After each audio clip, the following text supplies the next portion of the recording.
Hello বন্ধুরা, আজকের video সম্পূর্ণ অন্য রকম। দেখে কি মনে হচ্ছে রিকবাবু কোথাও বেরিয়েছে, সাজুগুজু করে বেরিয়েছে, তার নিজের গাড়িতে বসে আছে। এবার তোমরা দেখতে থাকো। রিকবাবু কবিতা আবৃত্তি করার জন্য তার দাদু ঠাকুমার কাছে আশীর্বাদ নিতে গিয়ে ফিরে এলো এবং গাড়ি চালিয়ে সম্ভবত সে বেরিয়ে পড়েছে। রাস্তার দিকে তাকালে দেখতে পাবে ওর মা ওকে সঙ্গে নিয়ে আসছে এবং ঠিক তার পেছনে রয়েছে তার ঠাকুমা। পুরো পরিবারকে নিয়ে রিকবাবু যাচ্ছে। কোথায় যাচ্ছে আমরা দেখতে পাবো, কিছু সময়ের মধ্যে আমরা দেখতে পাবো।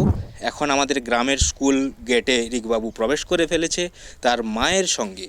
এবং পরিবেশটা দেখো কত সুন্দর, একটা বড় পুকুর, রাস্তাঘাট, ওরা আসছে, হেঁটে হেঁটে আসছে, মা ছেলে এবং তার পেছনে তার ঠাকুমা। দেখেছো, আলাদাই একটা মজা। পরিস্থিতিটা শুধু লক্ষ্য করো, একটা যেন কোথাও যাচ্ছে। আমাকে দেখতে পাচ্ছ, আমিও ভিডিওটা করে নিলাম, তো আমিও ওখানে রয়েছি। রিকবাবু এখন আমাদের গ্রামের বাৎসরিক সাংস্কৃতিক অনুষ্ঠান এবং রক্তদান শিবির উপলক্ষে কবিতা আবৃত্তি কম্পিটিশনের নাম দিয়েছে।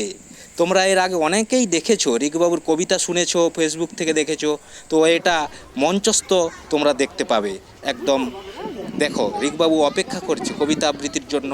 রিকবাবু এখন অপেক্ষায় আছে, ওর জন্য অ্যানাউন্স শুরু হয়ে গেছে, নামগুলো ডাকা হচ্ছে, যা শুনতে থাকো। অর্পণ সামন্ত,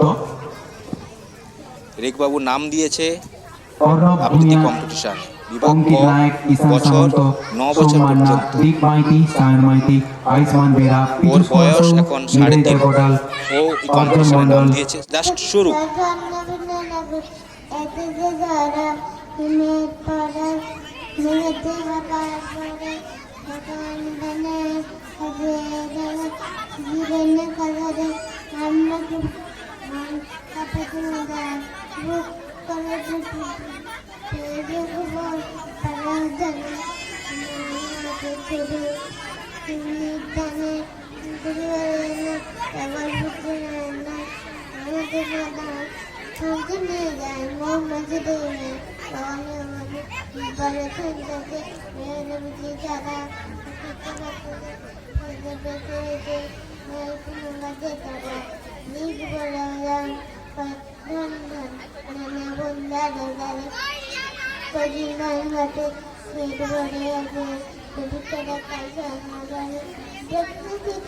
কবিতা আবৃত্তির শেষে রিকবাবু অনেক আশীর্বাদ পেয়েছে, করতালির মাধ্যমে দর্শকদের মন জয় করে ফেলেছে।